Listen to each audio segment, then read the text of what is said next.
بسم اللہ الرحمن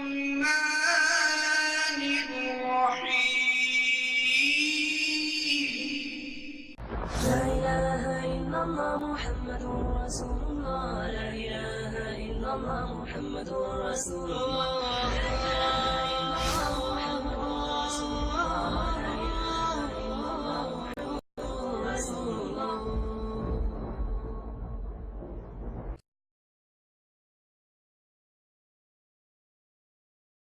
اللہ اکبر۔ اب آئے میں آپ کو ان دو ذکروں کی خبر دوں کہ جو اللہ کو سب سے زیادہ محبوب ہے، جو اللہ کو تمام اذکار میں سب سے زیادہ پسند ہے، سب سے زیادہ محبوب ہے۔ ابھی ابو ذر غفاری رضی اللہ تعالی عنہ فرماتے ہیں کہ ایک دن میں اللہ کے رسول صلی اللہ علیہ وسلم کے پاس بیٹھا ہوا تھا، تو نبی معظم نے ارشاد فرمایا کہ الا اخبرک باحب الکلام الی اللہ، ابو ذر تجھے میں وہ کلمات نہ بتاؤں کہ جو تیرے رب کو بڑے پسند ہیں، جو تیرے رب کے بڑے پسندیدہ محبوب ترین کلام ہیں۔ الا اخبرک، کیا میں تجھے خبر دوں؟ تو ابو ذر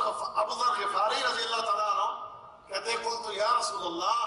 صلی اللہ علیہ وسلم، میں نے کہا اے اللہ کے رسول صلی اللہ علیہ وسلم اخبرنی، مجھے اس کی خبر دیجیے، مجھے ان کلمات کے بارے میں بتائیے۔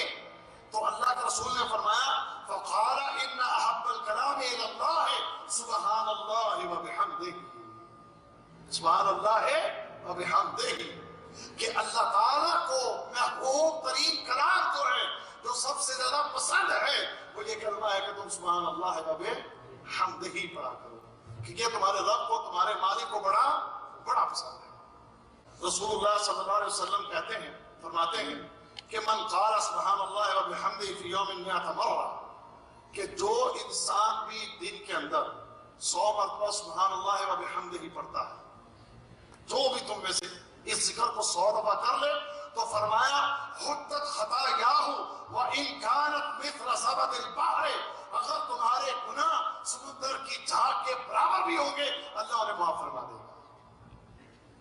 یعنی کتنے اللہ نے موقع رکھے ہیں بندے کے لیے، تسبیح کر لو مبارک نماز کے بعد تو پھر بھی تمہارے گناہ معاف، اور اگر اس تسبیح کو سبحان اللہ وبحمدہ پڑھ لو تو اس کی وجہ سے بھی اللہ تعالیٰ تمہارے سمندر کی جھاگ کے برابر کے گناہوں کو معاف فرما دے گا۔ اور بات کس پہ ہو رہی ہے؟ کثرت ذکر پہ، ٹھیک ہے نا؟ تو اب یہ اذکار کے ساتھ اگر ہم اپنی زبان کو ترک کر لیں تو دیکھیں آپ کتنے اجر کمانے والے بن جاتے ہیں، آپ کتنا اللہ رب العزت کی قربت کو حاصل کرنے والے بن جاتے ہیں۔ یہ کلمہ ایسا کلمہ ہے سبحان اللہ وبحمدہ، کہ اس کے بارے میں رسول اللہ صلی اللہ علیہ وسلم نے ایک حدیث میں فرمایا نا، کلمتان خفیفتان علی اللسان ثقیلتان فی المیزان وحبیبتان الی الرحمن، کہ یہ ایسے کلمات ہیں سبحان اللہ وبحمدہ کہ یہ زبان پر بڑے ہلکے ہیں، اور خفیفتان علی اللسان کہ زبان کے اوپر کیا ہے؟ بڑے ہلکے، وہ ثقیلتان فی المیزان، اور میزان کے اندر بڑے بھاری ہیں، وہ حبیبتان الی الرحمن، اور اللہ رب العزت کو یہ بڑے حبیب ہیں، بڑے پسند ہے یہ کلمات، کہ اگر تم ان کلمات کو پڑھتے ہو تو اللہ رب العزت کو یہ کلمات اتنے پسند ہیں کہ اس سے میزان کو اللہ بھر دیتا ہے۔ اور میزان ہی تو بھرنا ہے ہم نے، کہ جب میزان قیامت کے دن لگے گا تو قیامت کے دن میزان کو کون سی چیزیں بھریں گی؟ گناہ بھریں گی یا نیکیاں بھریں گی؟ گناہ بھریں گی یا نیکیاں بھریں گی؟ تو ہمیں کیا چاہیے؟ نیکیاں چاہیے یا گناہ زیادہ چاہیے؟ نیکیاں ہوں گی تو اللہ کی جنت کے وارث بنے گی۔ تو اس کے لیے تمہیں یہ چھوٹی چھوٹی ہلکی نیکیاں بتائی جا رہی ہیں کہ تم ان نیکیوں کو اختیار کرو، اللہ اس میزان کو بھر دے گا، تمہاری نیکیوں میں اضافہ ہوگا اور تم اللہ کی جنت کے وارث بن جاؤ گے۔ اللہ ہمیں توفیق دے۔ اب آئے دوسرا ذکر، اور جس ذکر یا جس دعا کے بارے میں نے آپ سے کہا تھا کہ وہ میں آپ کو بتاؤں گا، وہ ایک ایسی دعا ہے کہ جس دعا کے اندر اللہ کی تسبیح بھی موجود ہے، اللہ کی حمد بھی موجود ہے، رب کائنات کبریائی بھی موجود ہے. اور ان چاروں چیزوں کی موجودگی کی وجہ سے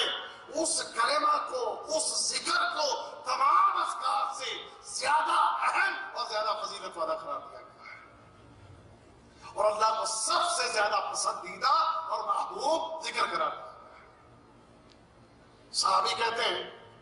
کہ رسول اللہ صلی اللہ علیہ وسلم عن سمرہ ابن جندب رضی اللہ تعالی عنہ قال رسول اللہ صلی اللہ علیہ وسلم احب الکلام الی اللہ اربع، کہ اللہ رب العزت کے نزدیک سب سے زیادہ محبوب اور سب سے زیادہ پسندیدہ کلمات چار ہیں. سب سے زیادہ اللہ کو محبوب کلمہ یا اللہ تعالیٰ کو سب سے زیادہ پسندیدہ جو کلمات لگا وہ چار کلمات ہیں کہ جو ایک ہی ذکر کے اندر جمع ہے، جو ایک ہی ذکر میں جمع ہے. وہ کیا فرمایا؟ سبحان اللہ والحمد للہ ولا الہ الا اللہ واللہ اکبر. یہ وہ ذکر ہے کہ جس کے اندر اللہ تعالیٰ کی پاکی بھی موجود، سبحان اللہ ہے وبحمدہ، آپ نے ذکر کیا اس کے اندر سبحان اللہ وبحمدہ، اور اس کلمہ کے اندر، اس ذکر کے اندر سبحان اللہ بھی ہے، اللہ کی حمد بھی ہے، اور پھر ایک ایسا کلمہ بھی ہے جس کو اللہ تعالیٰ، اللہ کے رسول نے افضل الذکر بتایا ہے، لا الہ الا اللہ، وہ بھی اس ذکر کے اندر موجود ہے. لا الہ الا اللہ جتنے بھی اذکار ہیں ان اذکار میں سب سے زیادہ افضل ہے، لیکن اس ذکر کا حصہ بن کے، اس ذکر کا حصہ بن کے کہ سبحان اللہ ہے، الحمد للہ ہے، ولا الہ الا اللہ واللہ اکبر، ان ساری چیزوں کا حصہ بن کر اور زیادہ محبوب اور پسندیدہ کلمہ بن گیا. لا الہ الا اللہ اتنا زبردست کلمہ ہے، رسول اللہ صلی اللہ علیہ وسلم فرماتے ہیں کہ اگر ساتوں آسمانوں اور ساتوں زمینوں کو،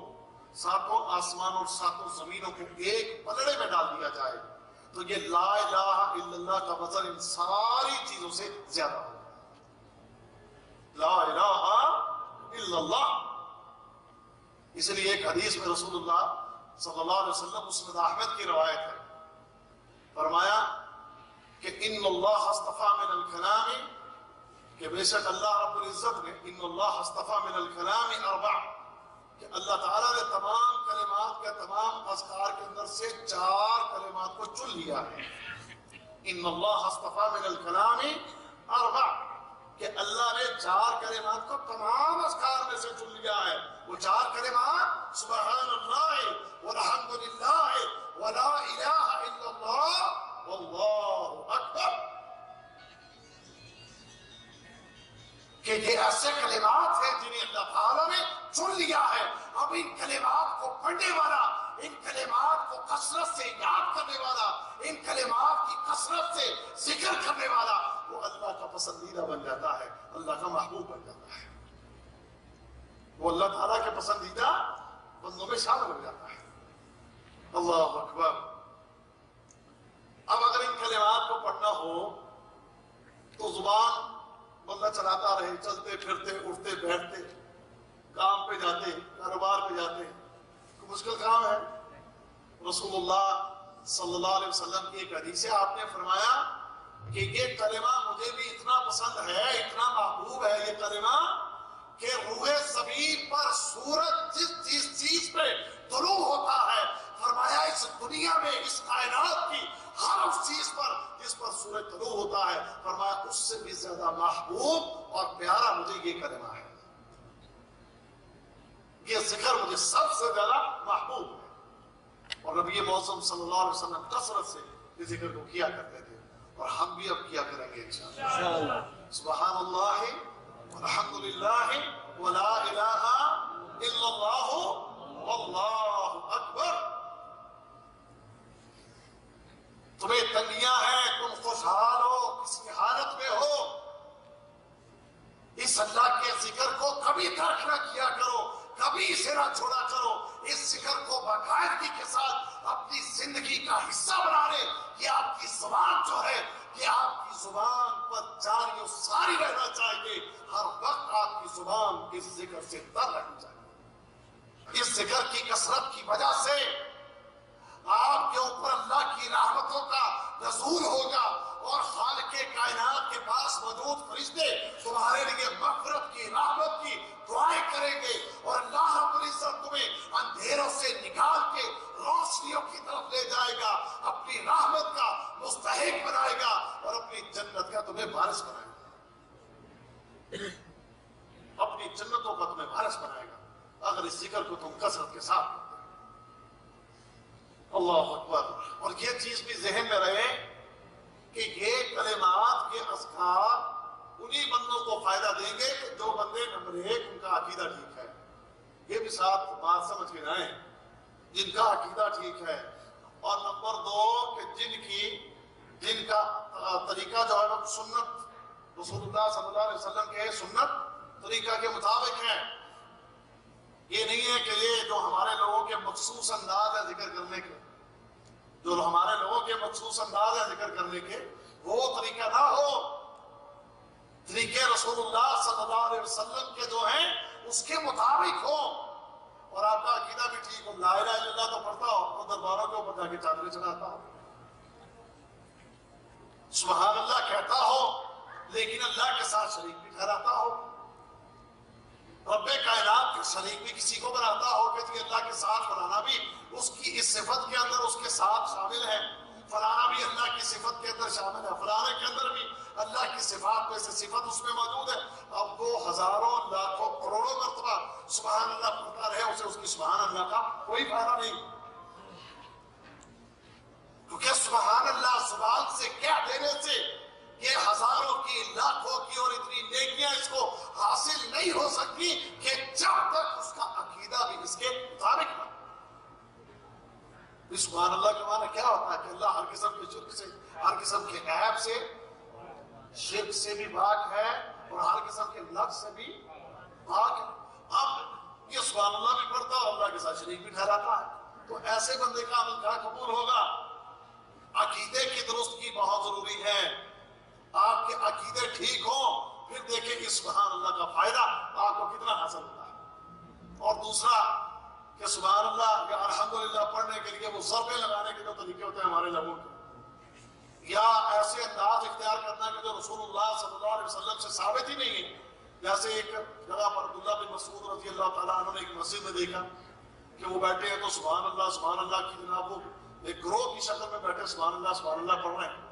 تو عبداللہ بن مسعود رضی اللہ تعالیٰ عنہ نے آ کر انہیں کہا تھا یہ تم کیا کر رہے ہیں کہ یہ تم اس طرح مجلس کا بنا کر اکٹھے ہو کر اس طریقے سے سبحان اللہ اور گٹھیاں نہیں ہوتی ہماری یہ گٹھلیاں،